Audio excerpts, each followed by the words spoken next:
Hello friends, நம்ம favourite சீரியலில் அடுத்து என்ன சுவாரஸ்யமாக நடக்குதுன்னு பார்க்குறீங்க. இந்த ருத்ரன் இருக்கான் இல்லையா, அவன் வந்துக்கிட்டு நம்மளே இப்படி அடிச்சிட்டாங்களே, இவங்களை பழி வாங்காமல் விட்டவே கூடாது அப்படின்னு சொல்லிட்டு இவன் ஒரு பக்கம் ரிவெஞ்ச் எடுத்திருக்கான். இன்னொரு பக்கம் அந்த ஆதவன் அவன் இருந்துக்கிட்டு இந்த நர்மதா கூட சேர்ந்து வேலை செஞ்சால் எதுவுமே நடக்காது, அதனால் நம்மளே களத்தில் இறங்கிடலாம் அப்படின்னு சொல்லிட்டு அவன் இருந்துக்கிட்டு அந்த வெண்பாவை ஏதாச்சும் ஒன்று பண்ணணுமே அப்படின்ற கோபத்தில் வெண்பாவை தூக்கி பள்ளத்தில் தள்ளி விட்டுறான். அதனால் மயங்கி போனால் அந்த குழந்தை இருந்துக்கிட்டு என்ன பண்ணுறதுன்னு தெரியாமல் முழிச்சிட்ருக்கு. இந்த மாதிரி சூழ்நிலை யார் அந்த குழந்தைய காப்பாற்றுவாங்கன்னு பார்த்தீங்கன்னா, அதுக்குன்னு ஒருத்தரை கடவுள் அனுப்பி வச்சிருக்காமல் இருப்பாங்க. இப்படிப்பட்ட சூழ்நிலையில் அந்த குழந்தைய யார் காப்பாற்றுவாங்கன்னு பார்த்தீங்கன்னா, நர்மதா தான்.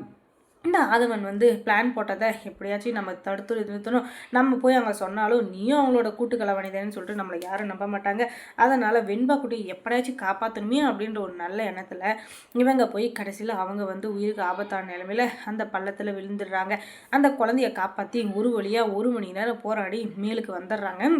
இந்த ஆதவன் வந்துக்கிட்டு ஃபோன் பண்ணி சொல்கிறான் அந்த நிஷாக்கு, அப்பாடா மேடம் நீங்கள் பேமெண்ட்டை ரெடியாக எடுத்து வைங்க, வேலை முடிச்சுது, பிசுறு தட்டாமல் எல்லாத்தையும் முடிச்சிட்டோம், இதுக்கு மேலே எந்த பிரச்சனையும் இல்லை.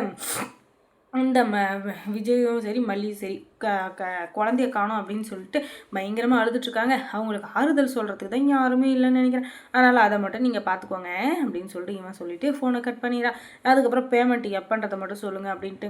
இந்த ஒரு பக்கம் இந்த மல்லிக்கு ரூமில் அவங்க தூங்கிட்டு இருக்கிறப்ப அவங்க ரூமில் அந்த உயிருக்கு இல்லையா கொசு வத்தி அதை பயங்கரமாக அதிகமாக வச்சிடறாங்க. அதில் மயக்க மருந்து கலந்து விட்டுறாங்க. இது மூலிமா நம்ம மல்லி இருந்துக்கிட்டு குழுவை தாங்காமையும் இன்னொரு பக்கம் அந்த கொசுவத்தியை போட்டு விட்டதுனால அந்த ஆல் அவுட் ரூம் ஃபுல்லாக பரவி அதில் மயங்கி விழுந்துடுறாங்க. அடப்பாவீங்களா, என்னடா இது ஒரே கலர் 2 மாங்காய்ன்னு பார்த்தா 2 மாங்காய் அந்த நிஷாவுக்கு ஒன்று, இன்னொன்று அந்த ராஜேஸ்வரிக்கு தானே தவிர மற்றபடி இவங்களுக்கு இல்லை. இப்போ ரொம்பவே கஷ்டத்தில் இருக்காரு நம்ம விஜய். ஏன்னா 2 பேரையும் ஹாஸ்பிட்டல் தூக்கிட்டு போகிற மாதிரி இருக்கேன்ட்டு நர்மதா இருந்துக்கிட்டு ஃபோன் பண்ணி விஜய்க்கு சொல்லி எப்படியாச்சும் எங்களை காப்பாற்றுங்க, நாங்கள் இந்த மாதிரி தவறி விழுந்துட்டோம், எங்களை காப்பாற்ற வேண்டியது உங்களோட கடமை தானே அப்படின்னு சொல்ல அவர் பறந்துருச்சு. அந்த பக்கம் ஓடுவாரா, இன்னொரு பக்கம் உயிருக்கு போராடிட்டு இருக்க நம்ம மல்லியை தேடி ஓடுவாரா, என்ன பண்ணுறதுனே தெரியாமல் முழிச்சிட்டு இருக்காரு. ஏன்னா 2 பேருமே 2 கண்ணு மாதிரி வச்சு காப்பாற்றிட்டு இருக்காரு நம்ம விஜய். இதில் ஒரு கண்ணை குத்திக்கிட்டு ஒரு கண்ணை விட்டுறவா முடியும். அதனால் என்ன பண்ணுறதுன்னு தெரியாமல் முழிச்சிட்ருக்க. இன்னொரு பக்கம் இந்த ருத்ரன் இருந்துக்கிட்டு, டேய் விஜய் என்கிட்டயாடா மோதுற, என்னை வேணி அடித்து காலி பண்ண பார்த்திருக்கேன், இதுக்கு முன்னே நான் 6 பேரை கொலை பண்ணியிருக்கேன், அதெல்லாம் ஒரு எவிடன்ஸ் கூட இல்லாத அப்படிப்பட்ட என்ன நீ எந்தாச்சும் பண்ணிடணும்னு நினைக்கிற, அதை நான் விடுவேனா? கண்டிப்பாக நான் விட மாட்டேன். எப்பேற்பட்ட சூழ்நிலையாக இருந்தாலும் உன்னை போட்டு தள்ளாமல் விட மாட்டேன்டா அப்படின்னு சொல்லிட்டு அடுத்த ரிவெஞ்ச் எடுத்துருக்கான்.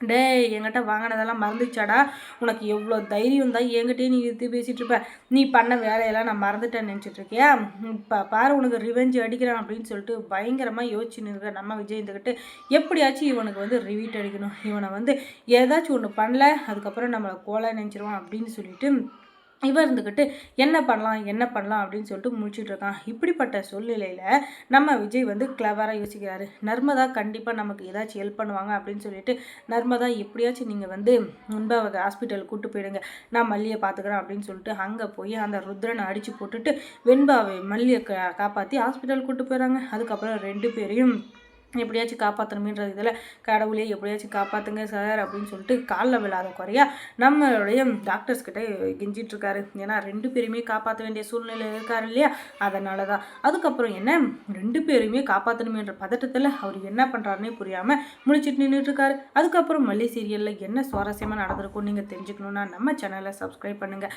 அதோட பக்கத்தில் இருக்க அந்த பெல் ஐக்கானை கொஞ்சம் கிளிக் பண்ணி விடுங்க. தேங்க்ஸ் ஃபார் வாட்சிங்.